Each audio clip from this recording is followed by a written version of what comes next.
Bonjour à tous. Alors j'aimerais avec cette vidéo aborder un sujet que j'intitulerai la désintégration créatrice.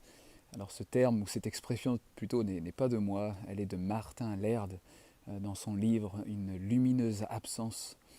que je vous recommande très vivement. Pourquoi aborder ce thème? Parce que pour moi elle a fait sens et que surtout elle s'appuie sur l'expérience et les écrits de Jean de la Croix concernant cette espèce de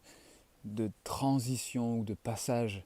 donc qui s'appelle, ou en tout cas qui se rapproche à cette désintégration, cette espèce de déconstruction créatrice qui engendre le nouveau, qui fait naître quelque chose de nouveau en nous et à travers nous. Et ce passage, cette transition, bien sûr, on part d'un contexte de départ, d'une relation, j'allais dire, régulière, à une pratique sérieuse, en tout cas un vrai désir dans nos cœurs d'une proximité avec Dieu, de l'expérience, j'allais dire même plus profondément, de l'union divine en Christ. Bien sûr, pas d'un contexte de je m'en foutiste de Dieu, mais dans un désir qui se trouve dans notre cœur et une pratique assez régulière d'exprimer notre amour à Dieu. Et bien de ce contexte-là, lorsqu'on traverse cette espèce de transition, de passage, de désintégration, créatrice. Il s'agit de ce moment dans notre vie spirituelle, dans notre cheminement, notre parcours spirituel, où sans raison particulière et sans comprendre vraiment ce qui se passe, ce qui avant occupait notre pratique spirituelle, notre expression de notre amour vis-à-vis de Dieu, notre façon de faire dans notre relation avec Dieu à travers, je sais pas, la louange, l'intercession, la prière vocale, la méditation biblique, même l'exercice de l'imagination pour tout simplement expérimenter et engager une scène biblique ou même les réalités célestes, ce qu'on a déjà pu aborder ensemble, ne font plus,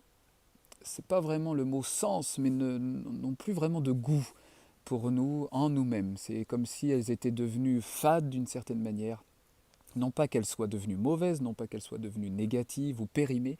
mais dans ce passage de notre vie, c'est comme si elles avaient perdu le sens et l'écho dans notre être de cette façon d'engager la présence de Dieu, de vivre notre relation avec lui.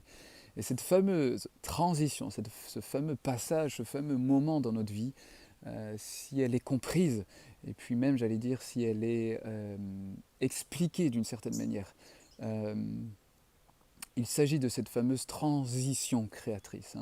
où c'est certainement pas le moment d'entendre des opinions, des avis des uns et des autres, ou de tuteurs spirituels qui nous diraient non, non, non, persévérez dans votre ancienne manière de prier, ou surtout découvrez une nouvelle manière qui va de nouveau exciter votre désir d'exprimer votre louange, votre prière. Non, si ce temps est bien compris, si ce passage est surtout expérimenté pour d'autres, c'est l'occasion au contraire d'accueillir ce passage. Non pas comme d'un seul coup une impression de laisser Dieu de côté ou de ne plus savoir comment prier ou de se sentir dépouillé dans sa vie de prière, de se sentir, excusez-moi l'expression, un peu à côté de ses pompes, maintenant dans pourtant ce désir d'être seul avec Dieu, mais sans vraiment savoir comment l'exprimer, sans y trouver goût à l'exprimer de la manière ancienne qu'on avait de le faire. Et Jean de la Croix, je crois, va même dire que un des critères pour voir si nous traversons ce passage, cette fameuse transition à cette désintégration créatrice, est ce désir qui lui reste de prendre plaisir à rester avec cette attention amoureuse à Dieu. Si ce sentiment, cet élan du cœur reste là, mais que nous sentons dépourvus, comme dépouillés, comme démunis des anciennes expressions de notre piété, de notre dévouement, de notre amour pour Dieu, comme si ça ne faisait plus écho, ça ne faisait plus sens. Nous traversons certainement ce moment, ce passage, cette transition. Et je crois que c'est bon de le savoir et de pouvoir l'accueillir franchement, sans crainte, là encore de nouveau, sans culpabilité, sans être plus déstabilisé qu'il est bon de l'être dans ce moment-là. C'est une période où Dieu lui-même en fait entame cette espèce de période, cette espèce de saison dans notre vie où il c'est pas il désactive, mais il nous apprend à mettre de côté les sens de notre âme qui cherchent toujours à agir dans notre relation avec Dieu, à entamer la réflexion, à entamer la discussion avec Dieu, à engager la présence de Dieu d'une manière sensible. Et ce n'est, comme je le redis, ce n'est pas que c'est mauvais, ce n'est pas que c'est négatif, ce temps-là, cette période-là, qui est derrière nous. Mais là, Dieu nous conduit dans cette transition, ce chemin, ce parcours de dépouillement, de désintégration, de démolition. Je crois que j'ai une amie qui m'a parlé de ce terme qu'elle a entendu d'un autre enseignant sur ce sujet-là. Je crois même qu'il s'agit de Patrick Fontaine. Et je crois que c'est en lien avec cette désintégration, ce démantèlement au fur et à mesure des sens de l'âme, de notre activité discursive, de notre réflexion qui cherche à aller plus loin avec Dieu, pour apprendre à notre âme ou permettre à notre âme rassurer, réconforter que c'est normal ce temps, de pouvoir rester assise avec Dieu, comme Marie qui va rester au pied de Jésus. Et vous connaissez très bien l'histoire où Marthe va reprocher, mais Marie, qu'est-ce que tu fais? Il y a des choses à faire, il y a à servir les uns et les autres. Et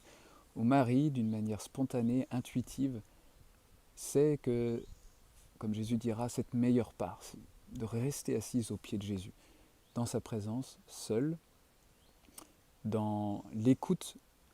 où Jean de la Croix, comme d'autres saints, parleront de cette immobilité des sens de l'âme, à l'intérieur de nous, on reste simplement dans une attente silencieuse. Je l'évoquais dans une autre vidéo, bien souvent une période où on peut la trouver ennuyeuse, mais dans cette immobilité réceptive, où nous n'essayons pas d'engager la présence de Dieu d'une manière sensible, nous n'essayons pas de sentir ou d'entendre des choses, mais de rester de plus en plus dans une adéquation finalement spontanée qui se fait de plus en plus avec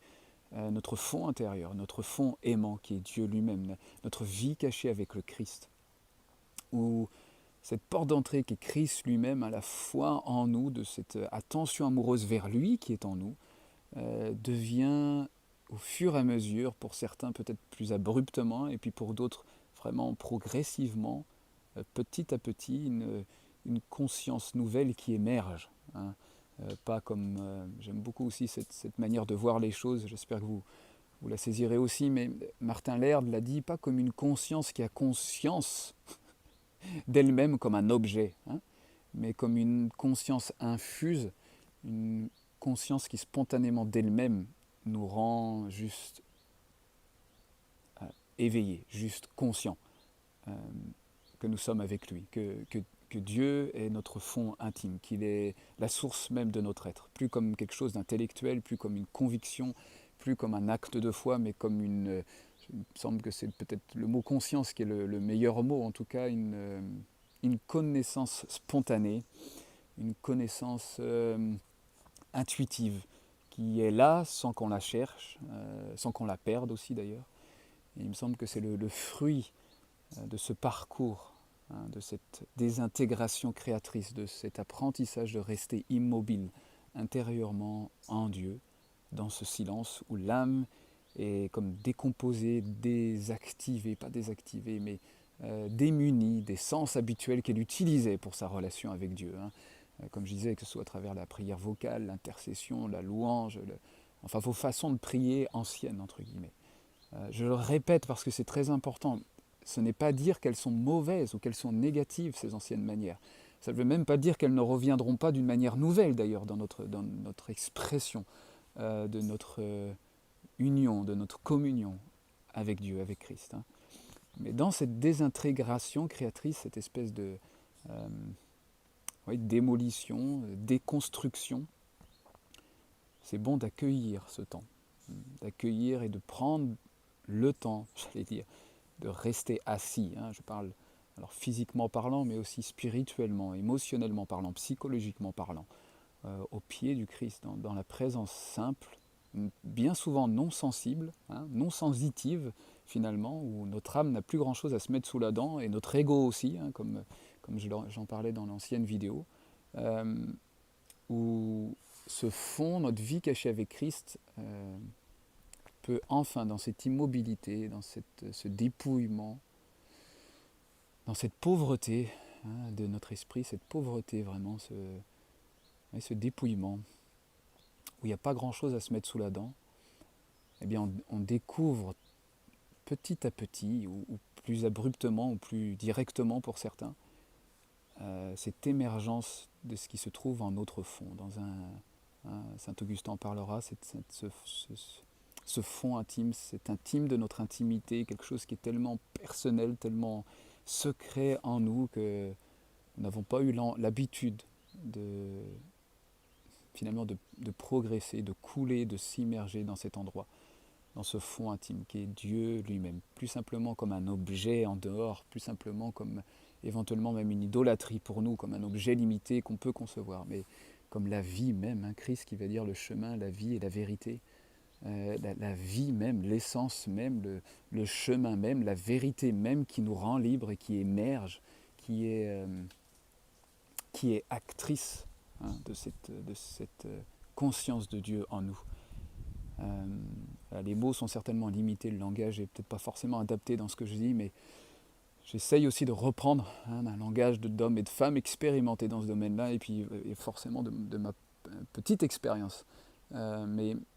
c'est vraiment important pour nous de ne pas dénigrer, hein, nos petits pas, nos petits commencements, et puis surtout je crois que c'est important, surtout si on est plus ou moins isolé, et si on est entouré dans ce même élan et ce même début d'espérance. C'est bon de s'encourager aussi. Pas forcément de nouveau pour se faire prendre au piège de notre ego qui voudrait dire ah j'ai vécu ça ou j'ai vécu ça ou j'ai vécu ça, parce que ça c'est bien généralement un piège de l'ego. Mais pouvoir s'encourager, pas forcément avec un langage, mais avec des choses dites, mais avec quelque chose de plus profond et peut-être avec des fruits plus spontanés qu'on voit les uns dans les autres, et s'encourager dans ce chemin, ou cette espèce de désintégration créatrice, hein, cette espèce de déconstruction pour une nouvelle émergence, peut-être vraiment compliquée. Et Dieu en est certainement à l'initiative, mais le but n'est pas de renforcer inutilement cette difficulté et parfois ce sentiment difficile de se sentir dépouillé, démantelé, des choses anciennes qui nous rassuraient dans notre relation avec Dieu. Alors j'espère que cette vidéo pourra vous encourager et faire sens, comme ça fait sens aussi vraiment pour ma propre expérience. Et combien il me semble juste, peut-être de pouvoir mettre des mots sur cela si vous n'avez pas forcément encore entendu ça, ou si vous l'avez déjà entendu mais que ça vous fait du bien, de nouveau d'entendre que c'est normal. Que c'est normal et que Dieu en est à l'initiative de cette fameuse désintégration créatrice, hein, pour une émergence nouvelle, pour, il me semble, des actes de sa présence même spontanée en nous, qui provient d'endroits même inconnus en nous, où pour moi il me semble que l'œil de mon âme, l'œil de mon cœur devient même quelque chose que je redécouvre au-delà de ce qu'est l'imagination, sans encore détailler ce sujet-là dans une vidéo, mais et c'est vraiment bon, c'est bon, et en même temps, ben, je crois que c'est juste de pouvoir être encouragé dans ces endroits-là, de pouvoir être éclairé aussi peut-être, comme moi ça m'a fait du bien, de pouvoir être éclairé à travers certaines lectures et de pouvoir dire « Ah, c'est ça que je traverse, c'est ça que je traverse ». Voilà, soyez encouragés, profondément réconfortés, si ce n'est pas le cas, dans ce que vous pouvez vivre dans ce passage, peut-être qui correspond à votre cheminement également. Et je crois que d'une manière assez globale, pour ceux qui accueillent vraiment ce que Dieu fait de nouveau, je crois qu'il y a quelque chose d'assez global, même en France et dans d'autres nations, mais je crois que nous ne sommes pas isolés dans ce temps-là, mais qu'il y a quelque chose de tellement grandiose qu'on n'imagine pas à accueillir cette action-là, cette sagesse de Dieu, cette entreprise de Dieu en nous, dans des endroits et des territoires qui nous semblent inconnus. Voilà, soyez encouragés et puis je vous dis à la prochaine.